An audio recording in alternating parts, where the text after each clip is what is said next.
তো নমস্কার বন্ধুরা, এডুকেশন কালচার ইউটিউব চ্যানেলে তোমাদের স্বাগতম।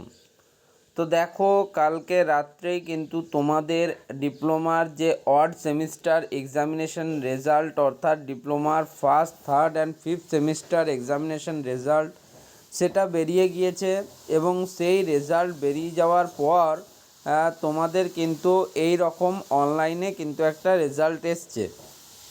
তো সেই অনলাইন রেজাল্টে মেনলি তোমাদের কী কী লেখা রয়েছে, তোমাদের দেখো সবার উপরে roll number, registration number, semester, কোন ইনস্টিটিউটে তুমি পড়ছো, তার ব্রাঞ্চ, স্টুডেন্টের name, name of the father or guardian, তোমাদের গ্রেড পয়েন্ট, অ্যাভারেজ বা জিপিএ, পার্সেন্টেজ এবং রেজাল্টে তুমি পাস না ফেল সেটা কিন্তু লেখা আছে। তারপর তোমাদের সাবজেক্ট ওয়াইজ যেগুলো থিওরিটিক্যাল সাবজেক্ট এবং যেগুলো সেশনাল বা প্র্যাকটিক্যাল সাবজেক্ট সেগুলো লেখা রয়েছে। তো আমার কাছে দেখো একটা রেজাল্ট আছে, যেটা অবশ্যই কিন্তু এই বছরের নয়, বাট আমি তোমাদের কাছে কিন্তু রেজাল্ট নিয়ে কিছু জিনিস আলোচনা করব। তো বিস্তারিত যখন আমি আলোচনা করব, সেটা কিন্তু তোমরা আমার যে হার্ড কপি, রেজাল্টের হার্ড কপি, সেটা থেকে ডিটেলসে আলোচনা করব। আর আজকে আমি শুধু তোমাদের কটা কথা বলে দিই যেই টেনশনগুলো তোমাদের মধ্যে আছে।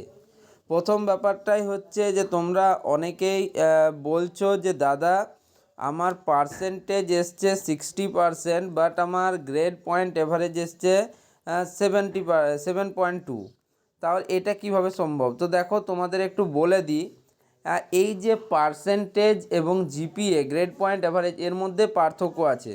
পার্সেন্টেজ জিনিসটা কি? পার্সেন্টেজ জিনিসটা হচ্ছে তোমার ধরো টোটাল 700 নাম্বারের পেপার হয়েছে, পেপারের পরীক্ষা হয়েছে, তুমি পেয়েছো ধরো তুমি পেয়েছো 490, সেক্ষেত্রে তুমি কত পেলে? তুমি 70% নাম্বার পেলে। এটা হচ্ছে তোমার পার্সেন্টেজের হিসেবে। বাট জিপিএর ক্ষেত্রে আলাদা হয়। জিপিএর মানে হচ্ছে গ্রেড পয়েন্ট অ্যাভারেজ। ওকে, ধরো তোমার সাবজেক্ট হিসেবে আছে ম্যাথামেটিক্স, অ্যাপ্লাইড ফিজিক্স 1 এবং তোমার কেমিস্ট্রি, এই তিনটে সাবজেক্ট আছে লেটসে। তার মধ্যে ম্যাথামেটিক্সটার জন্য তোমার হচ্ছে যে ক্রেডিট পয়েন্ট সেটা দেওয়া রয়েছে 5, অ্যাপ্লাইড ফিজিক্সের জন্য 4 এবং কেমিস্ট্রির জন্য 3।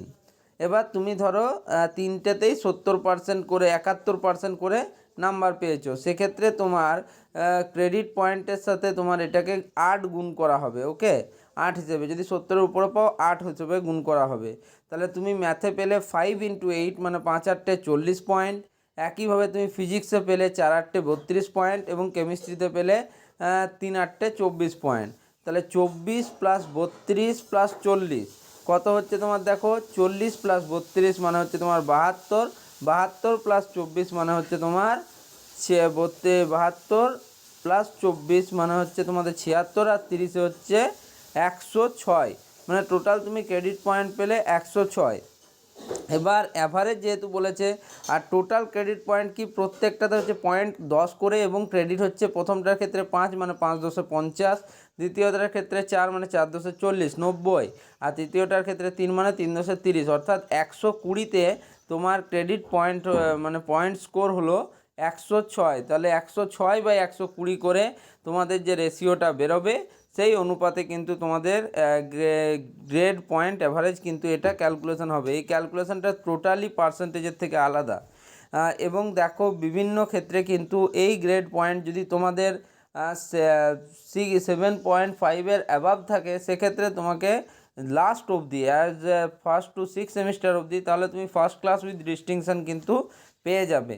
তো যাই হোক, আমি তোমাদের সাথে এইটুকুই আজকে ডেটা শেয়ার করলাম। বাট পরের ভিডিওতে আমি কিন্তু ডিটেলসে তোমাদের যে বিষয়গুলো রয়েছে, যেমন কাকে পাস বলবো, কাকে ফেল বলবো, বা কি হিসেবে সেটা হয়, সেই ডিটেলসটা তোমাদের সাথে শেয়ার করব। তোমরা অবশ্যই কিন্তু সেই ভিডিওটা দেখবে। আর এই ভিডিওটা যদি তোমাদের ভালো লাগে এবং হেল্পফুল মনে হয়, তাহলে ভিডিওটিতে একটা ছোট্ট লাইক করে দিও, বন্ধুদের মধ্যে শেয়ার করো, চ্যানেলটিকে সাবস্ক্রাইব করে নাও। ধন্যবাদ।